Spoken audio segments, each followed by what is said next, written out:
की आपने का आशीर्वाद यहाँ से दिया है, तो मैं उस बात के लिए अपनी ओर से आभार व्यक्त करता हूँ और मैं ये विश्वास दिलाता हूँ कि ये जो चुनाव रूपी रथ आपके आशीर्वाद से, हमारे ब्रह्म समाज के आशीर्वाद से, इस जो है भगवान परशुराम जी के आशीर्वाद से, बाबा भोले जी के आशीर्वाद से और इस हवन के माध्यम से ये जो है अपना चुनाव रूपी रथ यहाँ से आपने जो आगे इसका यहाँ से आप भेज रहे हैं, ये सीधा 4 महीने के बाद चंडीगढ़ जाकर रुकेगा। ये मैं आपको आशीर्वाद देता हूँ। आपकी सरकार लेके ये आएगा और हरियाणा में खुशहाली लेके आएगा, हरियाणा को विकास की पटरी पे दोबारा लेके आएगा। ये मैं आपको विश्वास मैं दिलाता हूँ।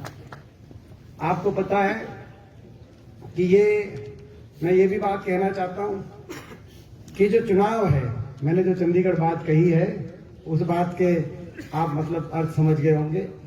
ये जो हमारा रोहतक लोकसभा का चुनाव है, ये केवल इसको एक लोकसभा के चुनाव के रूप में आप मत समझना, क्योंकि परिस्थिति हरियाणा की राजनीतिक जो है वो हरियाणा के में राजनीतिक परिस्थिति है कि 4 महीने के बाद प्रदेश का चुनाव होता है और प्रदेश के चुनाव में सारी बीजेपी, पूरी भारतीय जनता पार्टी रोहतक लोकसभा से सीट पे इसीलिए पूरी बीजेपी का फोकस रहता है। पूरे देश में हॉट सीट इसीलिए जानी जाती है कि इस सीट का फैसला हरियाणा का क्या भविष्य है, उस बात का को तय करने की क्षमता और तय करने की ताकत रोहतक लोकसभा सीट के मतदाताओं में है।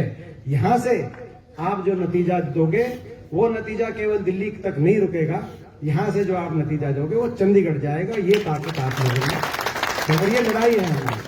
हरियाणा में परिवर्तन लाने का प्रयास है, क्योंकि वो हरियाणा जो 2014 से पहले, अगर 10 साल हम अपने इलाके में देखें, पूरे प्रदेश में देखें और उससे पहले का देखें, सारे यहाँ पर सभी बड़े बुजुर्ग यहाँ पे उपस्थित हैं, बहुत से साथी उपस्थित हैं, आपने सभी हर तरह का समय देखा। 10 साल जब हमारी सरकार आई, उससे पहले ये हमारा इलाका दिल्ली के तो नजदीक थे, लेकिन जिस रूप से दिल्ली के नजदीकी का लाभ कहीं नोएडा, कहीं गुड़गांव, दिल्ली के नजदीक बाकी क्षेत्र थे उनको, मगर ये रोहतक झज्जर सोनीपत का जो क्षेत्र था, ये उस रूप से दिल्ली के नजदीकी का उस श्रेणी में नहीं गिनती होती थी। आपके आशीर्वाद से मौका मिला, कांग्रेस पार्टी की सरकार बनी, हुड्डा साहब के हाथ में कलम आई, मुझे यहाँ से सांसद के रूप में आपका प्रतिनिधित्व करने का अवसर प्राप्त हुआ और ये कोशिश करी कि ये पूरा हरियाणा विकास में आगे जाए और ये इलाका भी, जिस इलाके में कमी रही है दिल्ली के नजदीक होने के बावजूद, उस रूप से आगे नहीं बढ़ पाया, तो यहाँ भी विकास का रुख इस इलाके की तरफ भी हो। 10 साल सरकार रही, मैं आपसे पूछना चाहता हूँ इस क्षेत्र में विकास और इस रोहतक का, झज्जर का, पूरे इलाके का सुधार होते हुए आपने देखा था कि नहीं देखा था? मैं अपने इलाके में की तरफ कहीं कोई ऐसी रिलायंस का आया, तो कहीं IMT आई, कहीं मेट्रो बहादुरगढ़ तक पहुंची, तो कहीं फुटवेयर पार्क आया, 30 से ज्यादा बड़ी इंडस्ट्री आई, एशियन पेंट आई, मारुति आई, पैनासोनिक आया, योकोहामा बहादुरगढ़ के अंदर आया, थर्मल के कारखाने हजारों लाखों करोड़ की लागत से झाड़ली में, खानपुर में आए और हमारे क्षेत्र के अंदर मूलभूत कहीं रेल की लाइन बिछी, कहीं हाईवे बिछे। ठीक बता रहे थे अभी जगती शर्मा जी कि ये 334 भी जो सोनीपत से खरखौदा होके, सापला होके झज्जर तक बल्कि रुक गया, ये आगे दादी लोहारू तक जाना था। ये अपने टाइम, ये चाहिए हाईवे की बात हो तो अपने क्षेत्र में विकास का पहिया घुमा, लेकिन ये 10 साल बहुत लंबा समय होता है। ये जो रफ्तार पकड़ी थी, मैं आपसे पूछना चाहता हूं, इन 10 साल में वो विकास आपने जो अपने इलाके में जो सुधार हुआ था विकास में, इन 10 साल में आपने उस अपनी पटरी को, विकास की पटरी से गाड़ी को विकास की पटरी से उतरते देखा कि नहीं देखा? मैं ये भी पूछना चाहता हूं। आज वो वहीं आखिरी खंबा मेट्रो का वहीं रुक गया, लहम एयरपोर्ट चला गया, नेशनल कैंसर इंस्टीट्यूट अपन ने बनवाया था, उसके आगे और कोई संस्था, वहां पे 10 संस्था आनी थी, कोई संस्था नहीं बनी। कहीं कोई जो बड़ा कोई शिक्षा का संस्थान तो दूर की बात है, यूनिवर्सिटी कॉलेज वगैरह दूर की बात है, कहीं कोई एक नया स्कूल भी जो है सरकार की तरफ से, रेल का खाना भी आप ही ले आए थे, रेल कोहाना की रेल कोच फैक्ट्री थी वो नहीं आई। कुल मिलाकर जो रफ्तार पकड़ी थी वो रफ्तार उस रफ्तार से की पटरी से गाड़ी उतर गई।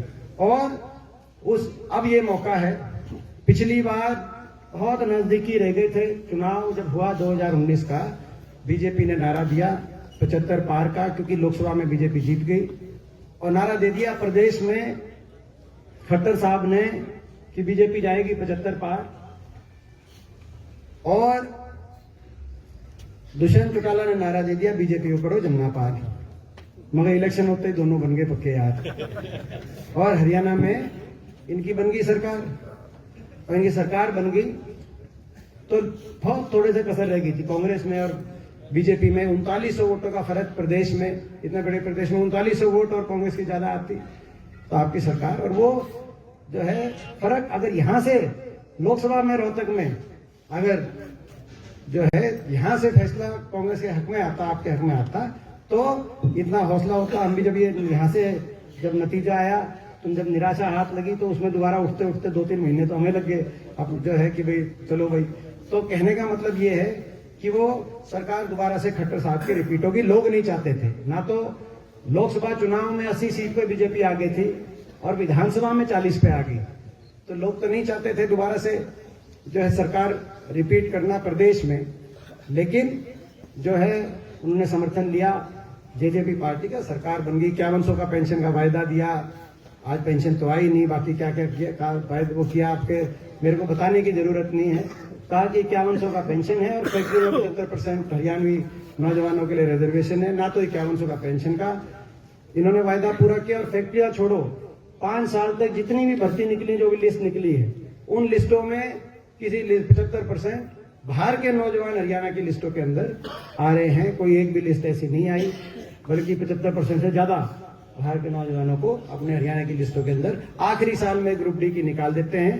5 साल तक कोई जो बाकी लिस्ट आती है उसमें कोई पूछते भी नहीं, केवल राजनीति के लिए इलेक्शन के साल में सीटी में उलझो के आखिरी में कि भाई अब इलेक्शन में वोट ले लो। मगर नौजवानों को हरियाणा में सबसे ज्यादा बेरोजगारी देने का काम इस सरकार ने। तो आज जो प्रदेश देश में 2014 से पहले विकास में, खुशहाली में देश में आगे था, आज वो प्रदेश देश में बेरोजगारी में देश में सबसे नंबर 1 पे पहुंचाने का काम इस सरकार ने किया। और विकास की तो स्थिति, वो ये विकास की स्थिति थी, उसका तो नजारा अभी 3 दिन पहले बारिश हुई तो आपने देख लिया होगा, विकास की गंगा जो बह रही थी रोहतक की सड़कों पे, रोहतक वासियों ने वो भी आपने देख लिया होगा। तो ये स्थिति है। तो अब ये मौका है दोबारा से विकास की पटरी पे अपनी गाड़ी को चलाने का, इस इलाके को और पूरे प्रदेश को खुशहाली की तरफ आगे लाने जाने का।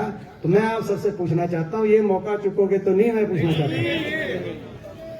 और मैं ये भी कहना चाहता हूं, अपने समाज के लिए मैं कहना चाहता हूं कि भाई जब जहां तक अपने समाज की बात है, और कांग्रेस पार्टी अपने समाज की, कांग्रेस पार्टी की और अपने समाज की और हमारे परिवार की बात है, आपका पूरा आशीर्वाद हमेशा, आज मैं 4थी पीढ़ी में खड़ा हूं, आपका पूरा आशीर्वाद हमेशा मिला है। और जब जब आपका आशीर्वाद मिला है, आपके आशीर्वाद से 9 बार हमारे परिवार को देश की संसद में पहुंचने का अवसर मिला, और 9 की 9 बार आपके आशीर्वाद से मिला। ये मैं कहना चाहता हूं, हमेशा आपके समाज का आशीर्वाद मिला। दादाजी को थोड़ा कहते हैं, पिताजी को, मुझको जब भी मिला आपके आशीर्वाद से मिला। और इसीलिए जब कभी भी कोशिश हुई, ये पूरा प्रयास किया कि भाई जो है, चाहे हुड्डा साहब की बात हो, चाहे मेरे स्वर्गीय दादाजी की बात हो, और वो संस्कार वो मेरे को और हमें भी देके गए हैं। यही कोशिश रही कि भाई मान सम्मान, अपने समाज के मान सम्मान में कोई कभी कमी कसर आए ना। और ये मैं कह सकता हूं कि आगे भी आपके आशीर्वाद से मौका मिलेगा। देखो, कहीं कोई जो है आपके आशीर्वाद से मौका मिलेगा तो कहीं कोई कमी कसर छोड़ेंगे नहीं। और मान सम्मान आपका सबसे सर्वोपरि करके चलेंगे, ये मैं आज आपसे लिख रहा हूं। और एक अपनापन, देखो हम आपके देखो मैं आपके परिवार का हिस्सा हूं, आपका जो है किसी का भाई हूं, आपका बालक हूं। अपनी तरफ से एक ही कोशिश थी कि हमारा इलाका आगे जाए, रोहतक को पहचान मिले देश में, विकास में, और चर्चा भी आई। हमारे पे निशाने भी साधे गए। 10 साल तक सरकार चली तो एक यही बात पूरे जो उस समय का विपक्ष था, आज का सत्ता पक्ष भी है, चाहे दूसरी पार्टियां हैं, चाहे उस समय इनेलो थी, भाजपा थी, सभी की तरफ से एक बात आती थी कि इनने सब कुछ ये रोहतक में कर रहे हैं, सोनीपत में कर रहे हैं, झज्जर में कर रहे हैं। जबकि मैंने जैसे कहा आपको, पूरे हरियाणा में विकास हुआ, लेकिन ये इलाका दिल्ली के नजदीक था। दिल में आपके और हमारे एक दर्द था कि दिल्ली में नजदीक है, हम उतना उसी रूप से जो आसपास का दिल्ली का इलाका, हमारा इलाका भी आगे हो जाए तो उसमें हमारी अगली पीढ़ियों का अच्छा भविष्य हम देके जाएंगे। तो ये हमने बहुत उस समय, आज तक भी ये हमारे पे पूरी बाकी जो पार्टियां हैं उसके नेता कहीं भी जाते ही बात कहते हैं कि भाई इनने अपने एरिया में ज्यादा कर रहे हैं। लेकिन कोई बात नहीं, वो राजनीति का हिस्सा है, हमारा कर्तव्य था, मैं यहाँ से सांसद था, तो जो हो सकता था यहाँ भी और पूरे प्रदेश के लिए भी करना हमारा कर्तव्य था। मगर अब भाई जब सबकी इतनी सुनते हैं तो उसके बाद जो है जब यहाँ से कोई नतीजा ऐसा आ जाए तो जब वो दूसरी बात दिल्ली में जाके सुनते हैं कि दीपेंद्र तुमने इतना काम किया, लेकिन भाई तो वो बात दूसरी बात जो सुनते हैं तो मेरे पे क्या बनती होगी, आप अंदाजा उसका लगा सकते हो कि भाई। तो इसीलिए मैं आप सबसे कहना चाहता हूं कि और अपने का दर्द अपना समझता है। एक एक बात, अभी मुख्यमंत्री जी हैं खट्टर साहब को मैं कहना चाहता हूं, मैं पूछना चाहता हूं, 10 साल हरियाणा को तो विकास की पटरी से उतारा ही, लेकिन हरियाणा वासियों का इन्होंने मान सम्मान इन 10 सालों में नहीं किया। इसका उदाहरण मैं बता रहा हूं, अपने क्षेत्र में हम देखते हैं, वो 10 साल में एक बार कलोई हल्के में नहीं आए, एक बार डेरी हल्के में नहीं गए खट्टर साहब, एक बार बादली में गए थे पिछले 5 साल में जब धनखड़ साहब ने प्रोग्राम कराया था, एक बार झज्जर हल्के में नहीं आए, एक बार महम में गए, एक आधी बार तो कहने का, एक बार कोसली में गए पिछले 5 साल में, एक बार बहादुरगढ़ में गए। तो कहने का मतलब 10 साल में 4-5 हल्कों में तो गए ही नहीं, एक बार। 10 साल तो बड़ा टाइम होता है जी। जाके उनको मेरे तो दिल में और दिमाग में, हुड्डा साहब के दिल और दिमाग में तो अपना क्षेत्र का एक एक गांव का कि भाई इस गांव में इस बात की विकास की जरूरत है, इस इलाके में इस बात की जरूरत है। गांव क्या, एक एक परिवार, एक एक घर, एक परिवार जिसके काम हो गए, हमें उसकी खुशी है। मैं व्यक्तिगत कामों की भी कहना चाहता हूँ, लेकिन अगर किसी भाई का काम नहीं हुआ पूरे इलाके में, हमारे दिल में उस बात का ज्यादा दर्द है। और जिनके काम नहीं हो पाए किसी कारणवश, मौका मिलेगा तो ब्याज समेत उनका पूरा करने का काम करेंगे, क्योंकि ये अपने का दर्द अपना, हाँ, ये अपने का दर्द अपने के दिल में होता है। इनके दिल में जो है जो दर्द नहीं है। इन्होंने तो, ये जो मुख्यमंत्री जी हैं हमारे खट्टर साहब, इन्होंने तो जो यहाँ से हमारे जो सांसद हैं उनका भी मान सम्मान नहीं किया। जितना यहाँ से चयनित सांसद थे लोकसभा के, लोगों ने भेजा था खट्टर साहब को, उनका तो पूरा मान सम्मान रखना चाहिए था, उनका भी मान सम्मान नहीं किया। ये तो घमंड में, अहंकार में है। इनने तो मैं समझता हूँ पूरे प्रदेश में इनका अहंकार ज्यादा बढ़ गया, पूरे देश में भी बढ़ गया वैसे तो, लेकिन हमारे प्रदेश में ये मौका है, इस बदलाव के मौके का मुझे पूरा विश्वास है कि आपका आशीर्वाद जो है ये बदलाव लेके आएगा। अब मैं एक एक जगह जा रहा हूँ, हर जगह जो मैं समझता हूँ कि इतना लोगों के मन में इतना बदलाव की भावना जो मैं देख रहा हूँ, मुझे विश्वास है कि ये रोहतक लोकसभा चुनाव का नतीजा चंडीगढ़ में आपकी सरकार लेके आएगा। और ये आभार व्यक्त करता हूँ कि ऐसे दिन पे यहाँ पर जो आप लोगों ने चयनित करके यहाँ एक हवन के माध्यम से जो आशीर्वाद दिया है, और